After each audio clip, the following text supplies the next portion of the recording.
Toda sexta-feira a gente traz aqui um talento do Grupo Bandeirantes.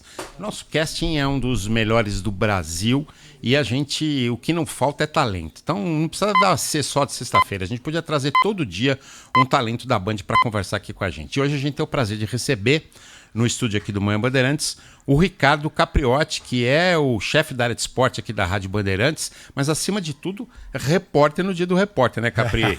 Tudo bem? Bom dia. Tudo bem, Sabino? Bom dia a você, ao Lupato. Uma honra estar aqui com vocês para a gente poder falar um pouquinho da minha trajetória aqui. Muito obrigado pelo convite, uma honra mesmo, viu, Sabino? É uma honra nossa. Conta então pra gente, como é que você começou na reportagem, no jornalismo? Como é que foi isso, Capri? Bom, eu comecei aos 16 anos de idade na minha cidade, lá em Osasco. Eu fui visitar uma emissora de rádio que estava sendo inaugurada ali. A rádio, na época, era a Rádio Difusora Oeste, hoje é a Rádio Nova Difusora. E eu fiquei encantado por aquele ambiente. Eu já ouvia muito rádio em casa, meus pais tinham o hábito de ouvir muito rádio em casa, então eu era um grande ouvinte, adorava ouvir programas musicais, jornais, transmissões esportivas, eu ouvia muito. E quando eu fui conhecer aquela emissora de rádio, eu me encantei pela atmosfera, por isso aqui que a gente vive diariamente. E aí eu decidi que eu queria trabalhar em rádio, eu queria falar no microfone, eu queria estar ali diante do microfone, e aí eu não parei mais. Depois veio a faculdade, eu prestei vestibular, a bem da verdade, para medicina. Olha! Eu prestei vestibular para medicina, mas uma das faculdades tinha uma segunda opção ali, de comunicação. E eu coloquei, né, a segunda opção, comunicação. Eu não passei em medicina, passei em comunicação e fui estudar e dei sequência à carreira. Então, agora em 2023, eu completei 40 anos de profissão e 35 de jornalismo esportivo. Você foi mais corajoso que eu. O Lupato me perguntou no começo do programa, aí eu falei, não vou dizer que é mais que 30. Não quis entregar a idade. Eu tô com 57, não tenho nenhum problema em falar a minha idade. Estamos com a mesma idade. Não tem problema nenhum, é isso. A gente tem a mesma idade, Sabino. Então eu comecei mais cedo, isso é fato. E no jornalismo esportivo um pouquinho depois, porque eu fui estudar, fui fazer faculdade. Daí depois eu fui trabalhar em Sorocaba. A minha segunda emissora de rádio foi em Sorocaba, a Rádio Cacique de Sorocaba, que é a nossa afiliada hoje, na oportunidade não era. Lá eu fui apresentar programas populares e iniciei a minha carreira no jornalismo esportivo lá na Rádio Cacique, cobrindo o São Bento de Sorocaba. E depois fui para Campinas, para a Rádio Educadora, e vim para São Paulo no comecinho ali de 1990. Educador em Campinas, já no esporte também. Não, eu fui apresentar programa FM lá. Eu fui disc jockey também, não é? Trabalhei na Rádio Antena 1 aqui em São Paulo como disc jockey, mas paralelamente, não é? Junto com o jornalismo esportivo. Eu já fazia as duas coisas. Eu cobria o São Bento em Sorocaba e trabalhava em Campinas, na Rádio Educadora, aqui em São Paulo, na Antena 1. Eu fazia as coisas paralelas para poder dar um gás ali no orçamento, né? Ô Capri, eu abri aqui o Manhã Bandeirantes hoje falando um pouquinho de como é que é essa profissão de repórter, né? E falei algumas coisas. Repórter tem que meter o pé na lama, repórter tem que se molhar algum dia, repórter tem que irritar algum político, enfim. Repórter tem uma série de características da carreira que o faz ser repórter, né? Você tem história da reportagem? Há muitas. Conta muitas uma pra gente histórias. Irritar eu já irritei muito dirigente, né? Por exemplo, o ex-presidente da CBF, Ricardo Teixeira. Eu me lembro que na Copa América de 1997 tinha alguma crise ali na seleção, na CBF, alguma coisa do tipo, e estava todo mundo querendo falar com o Ricardo Teixeira, ele não dava entrevista para ninguém. E eu estava chegando ao estádio em Santa Cruz de la Serra para o jogo que a seleção ia fazer, e a hora que eu estava chegando, o Ricardo Teixeira também estava chegando, saindo do carro. E eu falei, eu não vou perder a oportunidade. Cheguei, encostei nele e falei, presidente, pode dar uma entrevista para mim? Ele falou, posso, mas não falo do assunto X. Falei, não tem problema, tá tudo certo. Aí liguei o microfone, saí perguntando, fiz a primeira, fiz a segunda, fiz a terceira, na quarta, claro que eu fui tratar do assunto. Evidentemente, ele xingou e saiu andando. E é claro que eu coloquei no ar a entrevista na íntegra também, né? Vocês precisam saber que bom repórter não faz acordo. Não tem essa de acordo. Vem aqui, só se eu não falar de determinada coisa. Exato. Eu tenho uma história com uma prefeita de São Paulo, recente até, a prefeita de São Paulo aqui, todo mundo conhece, tá na política ainda, que ela foi dar uma entrevista para mim e veio falar isso. No meio da entrevista eu fiz a pergunta, ela tirou o microfone e saiu fora. Normalmente o entrevistado faz isso quando não quer responder algo que não é do agrado dele, né? E eu tive muitas outras passagens. Eu estava naquele avião do Corinthians que bateu lá em Quito, no Equador. não é? Perdão, em Quito, não é? Onde o avião do Corinthians foi jogar pela Libertadores. 1º de maio de 1996, o avião não conseguiu decolar, a gente teve O avião deu perda total, a bem da verdade, né? Era um Boeing 707 de uma empresa de fretamento do Rio de Janeiro e ali foi 1º de maio, era feriado aqui em São Paulo, no Brasil, né? Era feriado no Brasil e feriado no Equador também. 1º de maio não é feriado internacional, né? Alguns países celebram o 1º de maio. E era feriado no Equador também, o Corinthians jogou, depois do jogo na volta, o avião não conseguiu decolar, bateu, pegou fogo, né? Foi uma catástrofe, uma tragédia, quase tragédia, né? Porque felizmente ninguém morreu, ninguém ficou seriamente ferido. Mas eu tive muitas passagens assim como repórter. Eu tive bastante coisa para contar, para relatar. E você sempre, Capri, quis o esporte porque começou a carreira, né? Como dá e depois Sim. já há 35 anos no esporte. E não só no futebol, né? Eu sempre quis esporte porque eu sempre tive ligação com o esporte também. Desde criança eu pratico uma modalidade esportiva. Eu joguei beisebol quando era criança, lá em Osasco. Beisebol? Não sei nem a regra de beisebol. Pois é que beisebol ainda hoje mas naquela época, nos anos 1970, era muito ligado à colônia japonesa. Osasco tem uma grande colônia japonesa. E eu, com 8 anos, comecei a jogar beisebol. Fui lá, joguei beisebol bastante tempo ali na colônia japonesa. Eu era o único brasileiro no meio de todos os japoneses. Jogava ou gostava? Não, eu jogava. Eu era bom. Eu digo que acho que foi o melhor esporte que eu pratiquei, que eu me dei melhor. Assim, eu era bom no beisebol.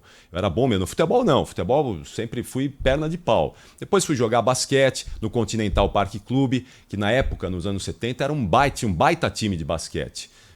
O Enio Vec, que foi técnico da seleção, foi meu treinador lá no Continental Parque Clube. Joguei vôlei lá em Osasco também. Então eu sempre tive essa ligação com o esporte, sempre gostei muito de esporte. Quanto você tem de altura, Cabelo? 1,90 m. Você imagina que na década de 70, ali no comecinho dos anos 80, hoje 1,90 m não dá pra nada, no vôlei, no basquete não serve pra nada. Com 1,90 m você tem que ser gênio pra você jogar hoje em alto nível. É baixinho, né? É baixinho, 1,90 m hoje é baixinho. Mas naquela época, 1,90 m eu era disputado, o pessoal do basquete me queria, o pessoal do vôlei me queria, ficava uma briga lá pra ver onde eu ia jogar. Mas hoje não mais. Hoje teria que ser um gênio, coisa que eu não era nessas modalidades, para poder jogar em alto nível. Né? E a corrida de rua? Como é que começou? Você que talvez seja um dos pioneiros aqui na divulgação de corrida de rua em São Paulo. A corrida, eu já estava trabalhando, já estava com a carreira encaminhada. Né? Eu comecei a correr em 1999, quando eu fiz a transição da reportagem para apresentação de programas, para ancoragem de programas aqui mesmo na Rádio Bandeirantes. Marcelo Parada e o querido José Carlos Carboni me chamaram, na época era o repórter aqui na equipe de esporte, eles me chamaram e falaram: a gente quer te passar para ancoragem de programas, não vai ficar tomando chuva em estádio, vamos ancorar programas. Tá bom, eu gostei da proposta, né, que eles me fizeram.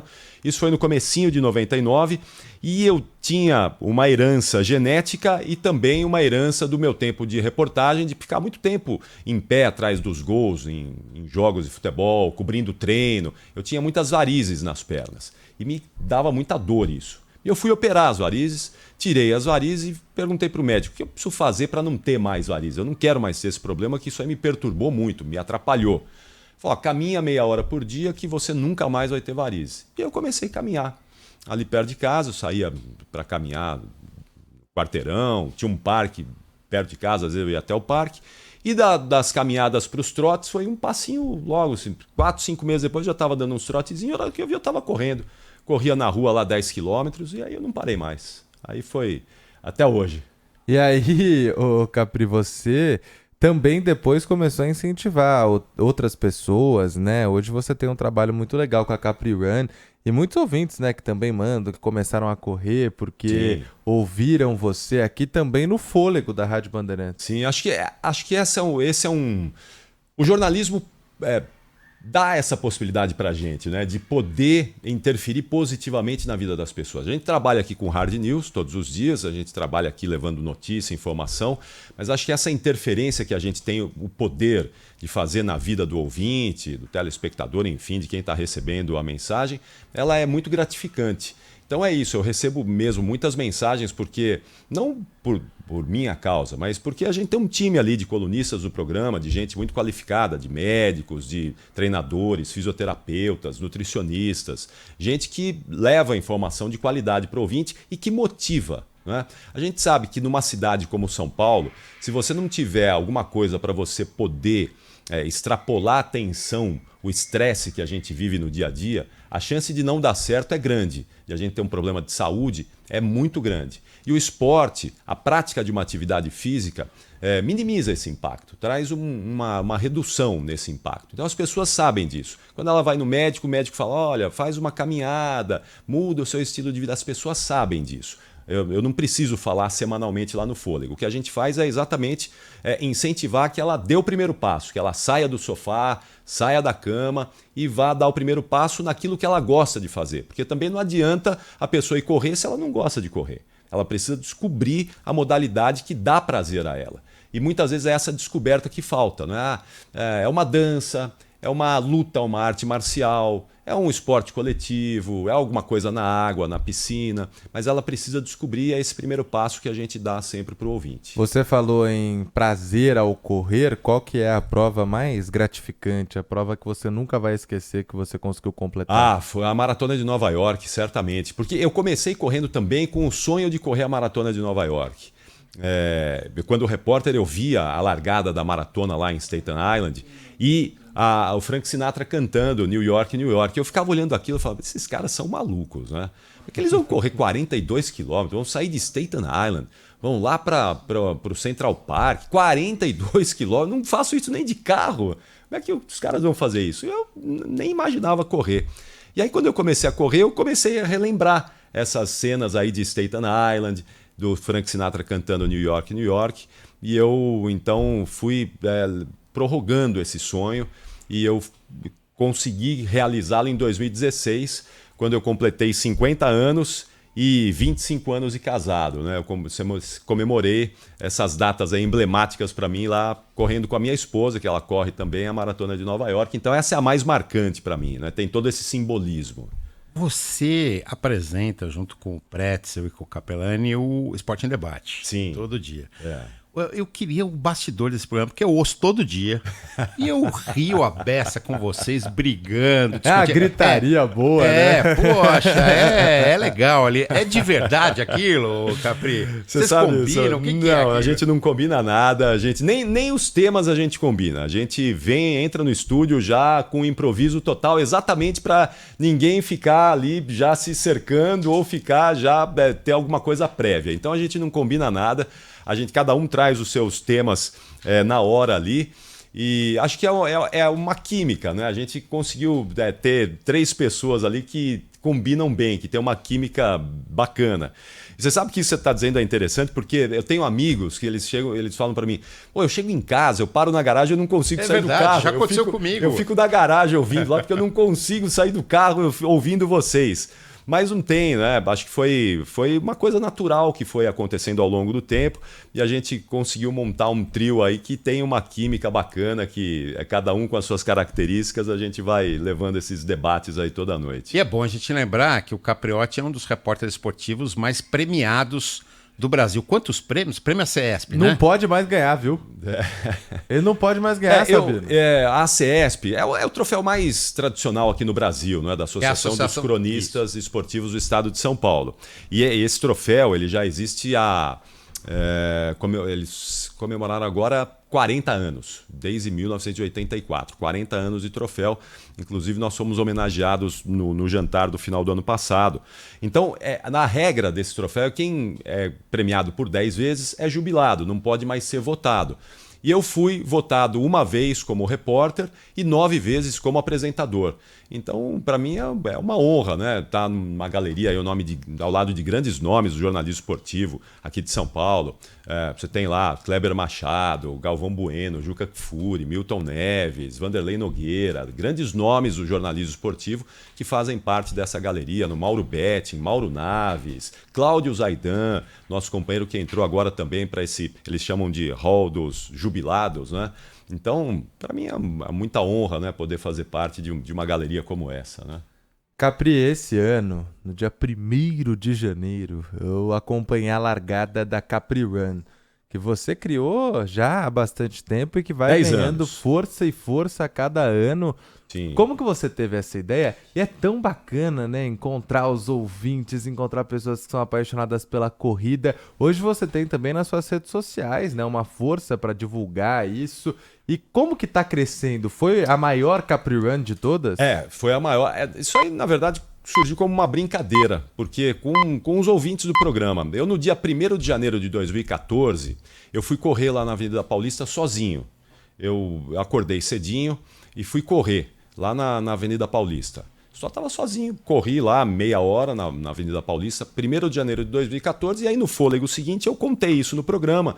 E falei, olha, sensacional, a avenida lá estava só para mim, estava tudo fechado, porque estavam lavando, limpando a avenida por conta do show da virada.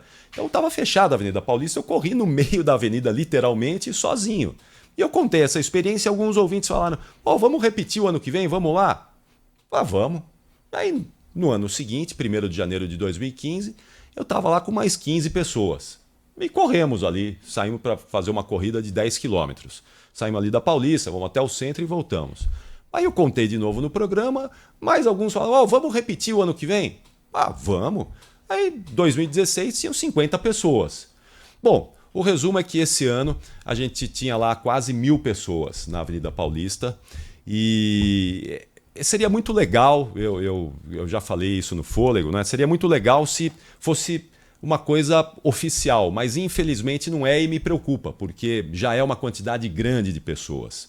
1.000 pessoas, mesmo num dia sem movimento, sem nenhum trânsito relevante, mas me preocupa porque você pode cruzar ali com alguém alcoolizado saindo de uma festa de virada de ano de Réveillon. Então, uma questão de segurança, alguém pode passar mal.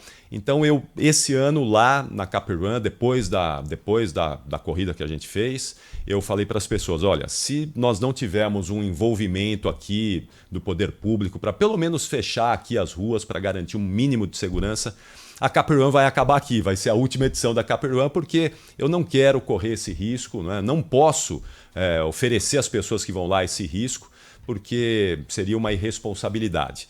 Então, se a gente tiver uma possibilidade de organizar isso, fazer uma coisa bacana, é o que eu sempre digo. São Paulo pode ser a única cidade do mundo que termina o ano correndo com a São Silvestre e começa correndo com a Capri Run. Mas precisa ter uma coisa oficial, senão não vai ser possível. Capri, como eu disse no começo da nossa conversa, hoje você tem uma série de atividades aqui na Rádio Bandeirantes, mas, acima de tudo, tem um passado e a gente sempre diz, né? Não deixa de ser repórter. Você disse hoje no Jornal Gente, aliás, usou essa frase. Que mensagem que você deixa aí hoje para os repórteres, para quem está começando? O que você falaria para esse pessoal que se mira em pessoas como você que fizeram sucesso e consolidaram a carreira? Já? Acho que é bem emblemático, a gente está vivendo uma semana de discussão disso, né? De jornalismo, de reportagem, de influenciadores digitais. Tem uma discussão aí em relação a isso, cobertura de carnaval. Acho que é um pouco emblemático a gente estar vivendo a Semana do Repórter nisso, porque a reportagem não pode jamais perder a força. Ao contrário, a reportagem precisa ser sempre fortalecida, porque é a reportagem que é a pressão do jornalismo, é a reportagem que garante o batimento cardíaco do jornalismo. Sem o repórter, a gente não tem a possibilidade de fazer um jornalismo sério, eficiente, relevante para o ouvinte, para o telespectador, para o leitor, para quem está recebendo a mensagem. Então, eu tenho muita saudade da reportagem, de estar na rua, mas eu continuo exercendo a reportagem diariamente, como você faz, Sabino, como você faz, Lupato, porque isso está no nosso sangue, está no nosso DNA, não é? De cobrar dirigentes, de cobrar responsáveis, de cobrar autoridades, de fazer prestação de serviço para os ouvintes. Isso está no nosso DNA e é aquilo que o profissional do jornalismo todo deveria experimentar. E um dia, pelo menos um dia, ser repórter para poder ter essa visão do outro lado da reportagem. Capri, você já cobriu quantas Copas do Mundo? 8 Copas. Inclusive foi homenageado na última delas pela FIFA. Sim, exatamente. E quantas Olimpíadas? Foram 3 Olimpíadas, 3 Jogos Olímpicos. E esse ano vai ter a quarta? A quarta. Esse ano a gente... A Rádio Bandeirantes, que há quase 90 anos está presente em todos os grandes eventos esportivos, não poderia ficar de fora, claro, dessa edição dos Jogos de Paris, que vai ser histórica, épica. Então a gente adquiriu os direitos de transmissão dos Jogos de Paris, o microfone da Bandeirantes estará lá mais uma vez, em uma Olimpíada, como está em todas as Copas do Mundo desde 1950. E Paris vai ser uma Olimpíada, eu tenho a impressão, muito relevante do ponto de vista esportivo, com grandes campeões, claro, mas vai ter uma série de ativações ali, uma série de entregas da Olimpíada que prometem marcar demais isso. Paris é Paris, né? É Paris, mas você vai ter uma questão ali de sustentabilidade, vai ter toda uma questão junto com os jogos. Você vai ter, por exemplo, na maratona, as pessoas participando, pessoas comuns participando da maratona também. Enfim, Paris parece estar fazendo uma edição olímpica com muito envolvimento do público. Paris parece que querer envolver demais. A abertura vai ser no Rio Sena, sim, com as pessoas podendo ali às margens do Sena acompanhar a cerimônia. Primeira vez na história que não vai ser num estádio, né? Sim, pela primeira vez, né? Então a gente vai ter certamente uma Olimpíada rica de questões esportivas, mas rica também no entorno ali, e a gente vai contar isso para os nossos ouvintes aqui. Ricardo Capriotti, hoje o talento da semana, tem informação aí? Tem informação? Não, tem os ouvintes adorando a entrevista com o Ricardo Capriotti. Não. E tem pergunta, Ana Galeano me encaminhou aqui, ó. Bom dia, Sabino, bom dia, Lupato, Roberto aqui de Dourados, Mato Grosso do Sul. Um grande abraço ao grande Capriotti, né? Capriotti-san, grande nome do jornalismo. Capriotti, sua maior alegria e sua maior tristeza, infelizmente, dentro do jornalismo. Aquilo que mais trouxe alegria e tristeza dentro da sua opção. Abraço a vocês, feliz dia do repórter. Muito obrigado, Roberto. Bom, a alegria é cobrir uma final de Copa do Mundo, né? Estar numa final de Copa do Mundo e ver a seleção brasileira campeã, isso é o auge da profissão. E isso dá muita satisfação, dá muita alegria mesmo. E acho que a maior tristeza talvez tenha sido a cobertura do velório do Ayrton Senna. Foi muito triste. Foi assim, quem estava ali, não é, convivendo naquele ambiente todo, pôde perceber. Eu fui para a Assembleia Legislativa acompanhar ali o funeral. Você estava lá também, não é, Sabino? Estava. E então ali, para mim, talvez tenha sido um momento de maior tristeza. Eu estava chegando aqui a Bandeirantes, eu cheguei aqui no final de 1993, o Senna faleceu em 1º de maio de 94, foi assim, a minha primeira cobertura de um evento gigante, né? Depois eu fui para a Copa nos Estados Unidos, 2 meses depois, mas acho que foi a minha maior tristeza. O Capriotti e eu cobrimos um outro evento muito triste, que foi a queda do primeiro avião da TAM. Exatamente, né? também. Cobrimos juntos também, que foi realmente marcante, com certeza, nas nossas carreiras. Sim. Cobrimos depois também a queda do shopping, lá da explosão do Osasco shopping. Plaza Shopping. Osasco Plaza Shopping. Cobrimos também aquela verdade, outra tragédia, juntos, né? Sim. Juntos, tragédias. Algumas eleições cobrimos juntos também, porque às vezes eu também sou convocado para eleição aqui. Boa, boa. Todo mundo né? Vem todo mundo. Vamos embora, vamos juntos. Ricardo Capriotti, hoje é sexta-feira, né, Lupato? E o Capriotti tem o bordão. Sexta-feira, coisa linda. Hoje Ao é vivo dia, agora. hoje é dia. Sexta, coisa linda. Hoje o dia tá bonito. Até ontem tava chovendo, ontem não tava legal. Costumo dizer que coisa linda é quando a sexta tá bonita mesmo. Mas hoje tá bem agradável. Sabino, Lupato, muito obrigado pelo convite. Uma honra estar aqui com vocês. Obrigado você. Manhã Bandeirantes Gente que tá agradece. sensacional. Eu adoro ouvir o Manhã Bandeirantes. Vocês estão tocando aí com brilhantismo. E agradecer aos ouvintes aí que tiveram a paciência de me ouvir aqui, eu falar um pouquinho da minha carreira aqui. E adoraram, honra, viu, muito Capri? obrigado. Obrigado. Bem-vindo, Obrigado bem-vindo. mesmo. Muito obrigado e ótimo fim de semana a todos. Eu volto no Esporte em Debate, então. Por favor, nos ouçam, hein, Sabino? Estarei lá, não dá, eu. Obrigado, Um abraço, Capri. Capri. Abração. 11h53.